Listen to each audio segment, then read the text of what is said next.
And ooh, another idea for the e5 pawn. We could sort of, wow, okay, we just checkmate. That's even faster. That's even faster. That's beautiful. My name is Emil Stefanov, International Master, and in this video, I'll walk you through weekly scenario number 27 in Noctie. Let's get started. This week, we wrap up our exploration of the FIDE Candidates Tournament positions with this final position that happened in round 14 of the Women Candidates Tournament. So Vaishali was with the white pieces playing against Kateryna Lagno, and Vaishali needed a win to clinch the GOAT, and she did achieve that. It was another Sicilian, as in the previous week. This one was a Dragon Sicilian. And as you can see, white has 5 pawns versus 4 pawns. So on paper, white is up an extra pawn. However, black does have the open file, the open A file, and the semi-open B and C files, all against the white king. On the other hand, white has 0 open files towards the enemy king. However, there are not enough pieces to create a really powerful checkmating attack, as long as we're careful. So as long as we're careful, we should be fine, and our plan should be very similar to other positions where we are up an extra pawn. So in this situation, trading the queens is going to benefit us a lot.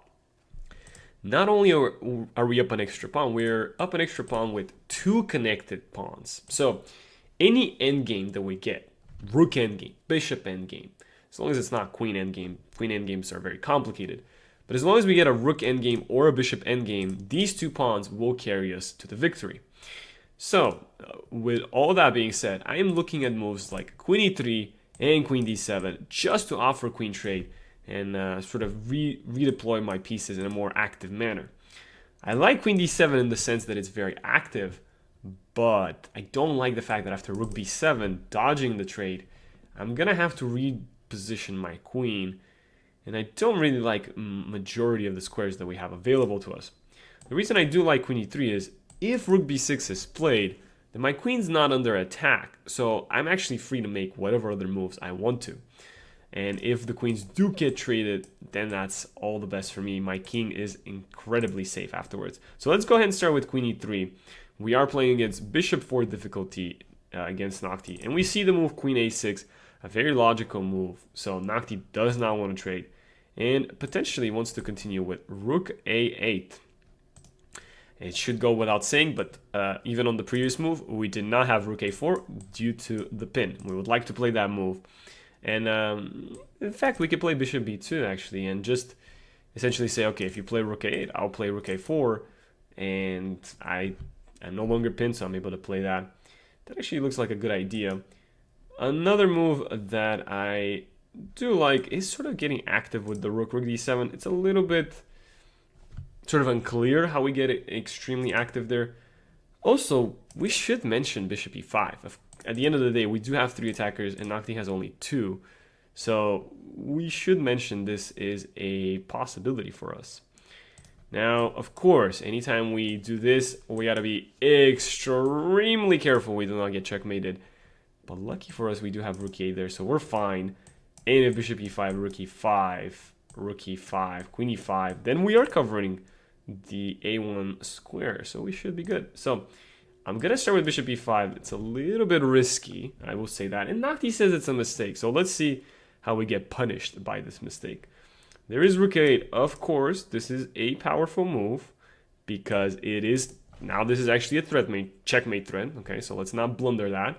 But we can take on g7. We are still covering the a1 square. And so if queen a2 will go king c1. And again, we're still covering that square. And my plan really was that after king g7, I'm assuming Noctie will have to play it at some moment. Okay, queen a1, that's fine. We only have 1 legal move. And now I wanted to play queen c3 and just really protect my bishop. That was my big giga brain sort of idea. Trade those dark square bishops, 1 less piece that could attack our king. And after that, when we position the queen on b2, we know we're going to be safe. The queen will take the role of the bishop, which is pretty funny. So let's see what Noctie does. Whoa! Noctie just played Rook b3. Oh my goodness! What is happening there? I guess Noctie just really didn't like taking on g7 because maybe it realized, okay, yeah, there's queen c3. But oh my goodness, what is this? Can we not just take queen b3 and we're perfectly fine? Sometimes it just feels like the attack is not working. Obviously cb3, yeah, there's the idea of rook c8.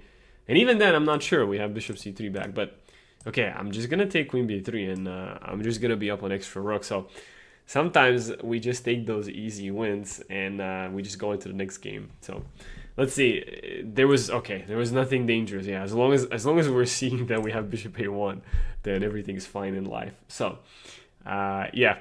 I don't know, Noctie just went on a full offensive attack that just doesn't work, did not work. As I mentioned, there's just not enough pieces in the position. So we'll finish off this one quickly and we'll go back into the starting position.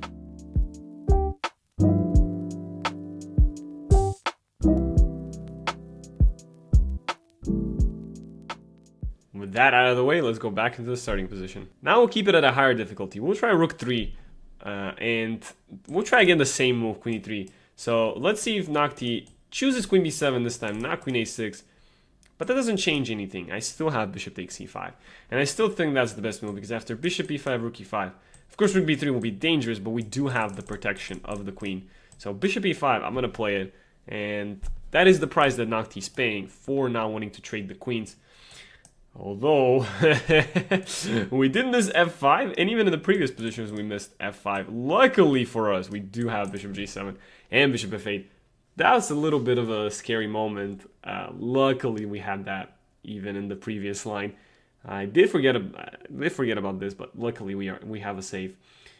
Okay, similar to the previous example, Noctie's just all in. Okay, but it doesn't work. Again, that queen e3 move was so nice. Let's go ahead and play queen b3 and just force the trade of the queens. Why not? Let's just trade the queens there, and everything's fine. Let's just punish Noctie for that. That's why I like that queen e3 move so much. And yeah, if fe4, we have bishop f8, and if king g7, we just get to move our rook out of the way.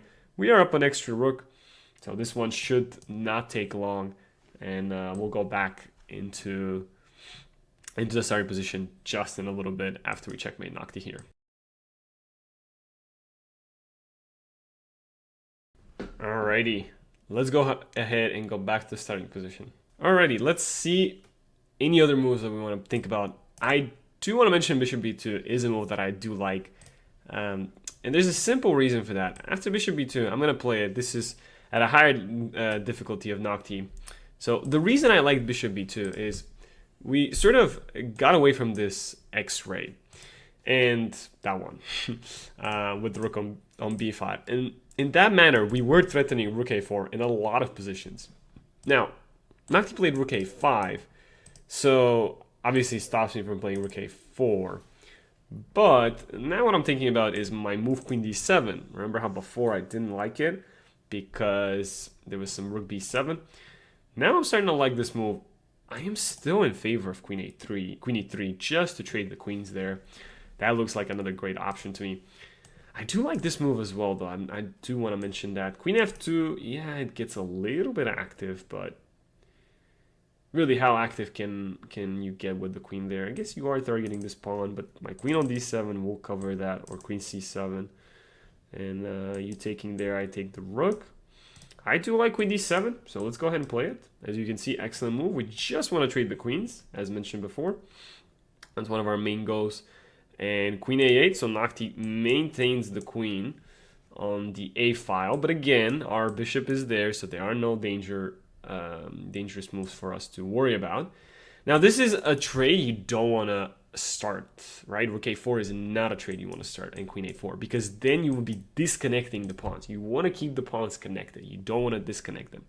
So what I'm thinking about is something like queen c7 or rook c4. I actually quite like rook c4, just to sort of get that rook on the 7th rank. That looks very enticing. Queen c7, rook c8, yeah, maybe I shouldn't be playing that. I do get a tempo there against me. There is not f4 because my rook's hanging, so let's just go ahead and play rook c4. Let's see what Noctie thinks about that move. just slowly and steadily we're improving our position. As you can see, excellent. Rook a2. Okay, so now Noctie's starting to be tricky, and this is where playing against an engine does start to feel a little bit, yeah, just a little bit tense, right? So why is this tense? Well, we just played Rook c4, which means that Rook b2 and e4 are very much on the table. So you have to be very careful. We could play bishop c3, but e4 nonetheless is an opportunity there. Takes on g7, king takes, fe4. No, we do have queen d4 check, so that is always our saving grace. So yeah, we could play bishop c3. It's a little bit dangerous, I will say that. It is a little bit dangerous, but we live on dangerous terms, right? So yeah, don't allow rook b2, and we're still fine. Okay, e4 is the move that was played before as well. Now rook a1 is a checkmate threat, so we do have to take the bishop as before. But after king g7, this is again what's gonna save us. The check is what's gonna save us. We're covering the square, and sometimes that's all you need. Sometimes that's all you need. Now we have 2 extra pawns, no way to dislodge our queen.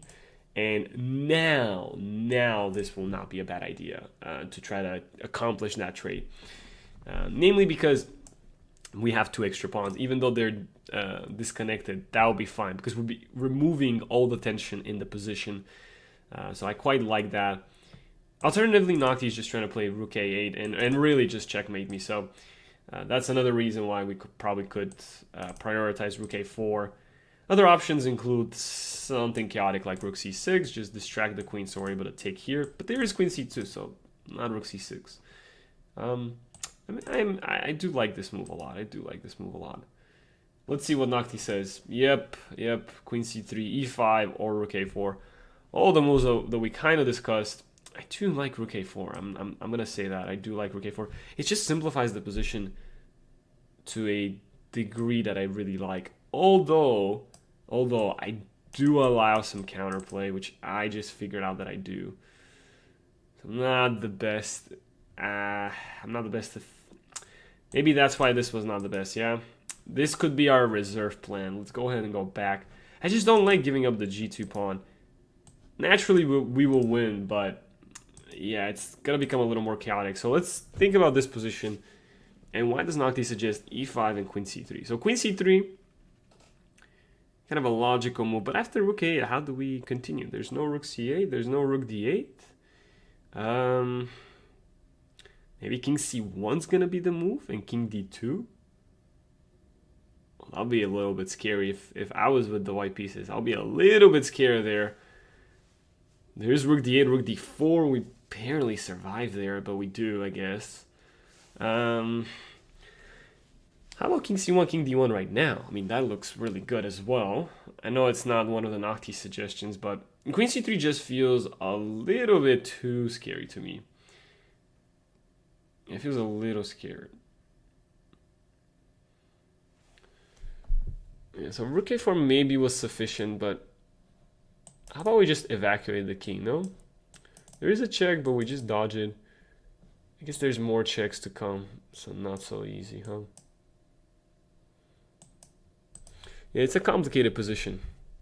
Even though we managed to trade the dark square bishops as we wanted to, in doing so, our king has become a little bit weak. And this idea now is kind of annoying. Usually we'll be able to counter with one of our rooks trading on the d8 square, but I can't go queen f6 now. Obviously the queen's there. So it might just be that I have to play queen c3, rook a8 though. I don't see rook c8, doesn't work. And again, our king is going to be checkmated if we don't do anything, so we'll have to play king c1, rook a1, king d1, rook d8 is there. It's just, oh, okay. I'm starting to sense what Noctie wants to do. There might be some rook c8 ideas with the queen on c3 later on, but they all feel very, very scary nonetheless. Yeah, I am not quite certain what I want to do right now. Okay, so rook a4 we tried. Let's try e5. I actually don't really understand the idea behind that move. It probably used to distract the opponent's queen. But rook 8, again, this is very scary. Oh my goodness. Okay, so we're living on the edge. We do have to play king c1. Otherwise, we just get checkmated.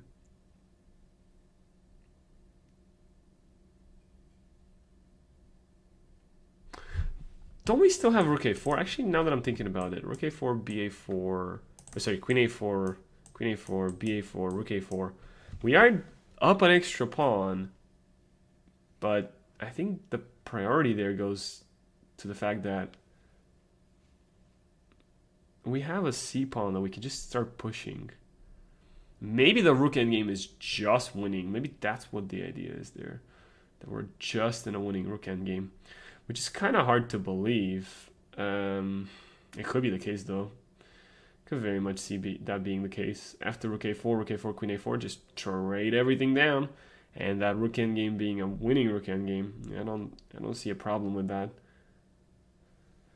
Although that is a little bit of a crazy win there. King c1, rook a1, king d2. That one is... Oh, that might be it. That might be it, but... Yeah, that might be it. That might be it.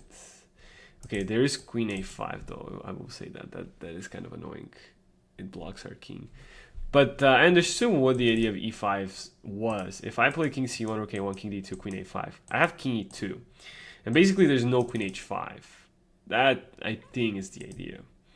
Of course, I don't know what we do here. Maybe just rook a4, and we just kind of transpose into that rook endgame that we discussed with rook a4 to begin with. So, yeah, I mean, if that's the case, then maybe we just right off the bat do that. Or we play king c1 and we force the queen trade. And it's just the same with the king on c1. Yeah, probably.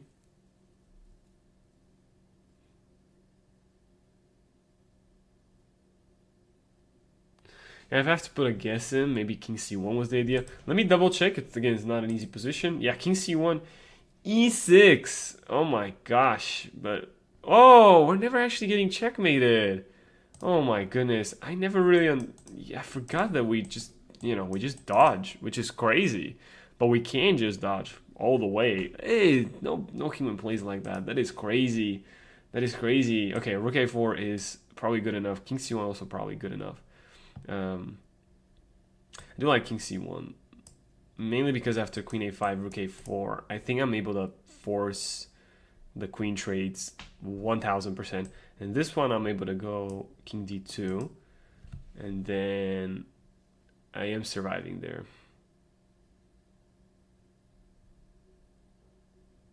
Yeah, so queen a5 check, maybe I even play b4, just to make sure everything's good. Okay, that's quite the statement by Noctie.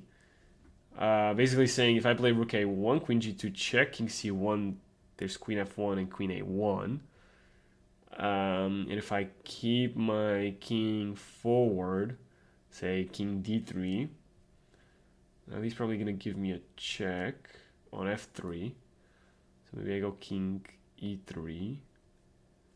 Wow, this is crazy. Did not expect Noctie to play like that. So, yeah, essentially I have to take though, right? That's kind of my thing. I probably do have to take. And just take Noctie into this sea of questions. I do have king c3, mainly because I have to rook a1. That's where my e5 move is going to be revealed. Okay, that e5 move was so complex, and Noctie, it was one of Noctie's suggestions, and it's just pretty insane to think about the amount of calculations that go in an engine's algorithm. So yeah, like king c3, rook a1. I am giving back the rook, but I do have rook c8 and e6 check, and that pawn is actually just promoting. As far as I can see, there is queen h3 check. I do have to watch out for that though, so I do have to be a little bit careful there. Maybe I start with queen d7 and only then e7 check, but okay, I'm pretty sure king c3 is going to be one of the moves. Let's click on the show ideas button again. As we can see, king c3 is indeed one of the moves. I like it a lot. I like it. Just give back the rook, Have no fear there. And, ooh, another idea for the e5 pawn. We could sort of, wow, okay, we just checkmate. That's even faster. That's even faster. That's beautiful. Wow, the e5 pawn just coming in clutch. Just coming in clutch. King h6, rook h4 checkmate, and king f8 or king g8, rook c8 checkmate. So this was actually very, very nice.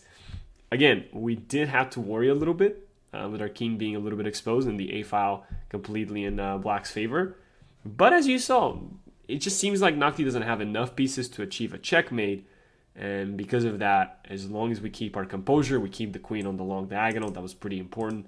We should be able to not only survive, but just able to counterattack Noctie's king. So, good luck in your games. When you go for piece trades, make sure that they are happening on good squares, and don't fear trading the dark square bishops. You will be fine. Good luck, and I'll see you in the next one.